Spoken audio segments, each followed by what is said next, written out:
आपल्या भारत देशाला राजकीय राष्ट्रीय नेत्यांनी खूप मोठी परंपरा असून आपल्या 94 वर्षाच्या आयुष्यामध्ये विविध राजकीय पदावर कार्य करून पंतप्रधान पदाच्या कार्यकाळात भारत देश मजबूत बनवण्यासाठी पोखरण अणु चाचणी, महिला सबलीकरण, अंत्योदय योजना, उदात्तीकरण, सुशासन राबवून कठोर तत्वांनिशी भारत देशाच्या विकासासाठी कार्य करणारे भारत देशाचे सामाजिक व राजकीय महान राष्ट्रीय नेते म्हणजेच दिवंगत माजी पंतप्रधान अटल बिहारी वाजपेयी हे होत, असं प्रतिपादन एसटी मेकॅनिक तथा महाराष्ट्र शासन पुरस्कार प्राप्त सामाजिक कार्यकर्ते माननीय श्री गुणवंत यच मिसलवाड यांनी केलंय।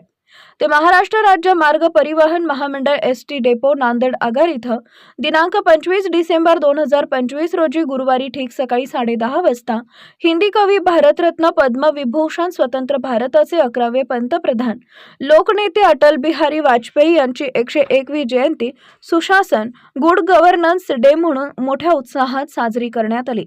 या जयंती अभिवादन कार्यक्रम सोहळ्यात प्रमुख वक्ते म्हणून ते बोलत होते।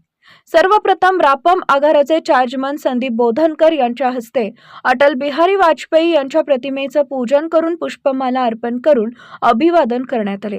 प्रमुख व्यक्ती म्हणून गुणवंत यच मिसलवाड यांनी पुढे बोलताना आपल्या भाषणात यावेळी म्हटले की अटल बिहारी वाजपेयी यांनी परराष्ट्र मंत्री असताना संयुक्त राष्ट्र संघात हिंदीमधून भाषण देणारे ते भारताचे पहिले पंतप्रधान असून देश समृद्धीसाठी सुशासनावर भर दिला।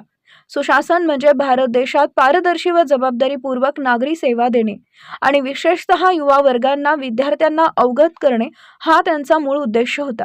त्यांनी जय जवान, जय किसान, जय विज्ञानचा नारा दिला।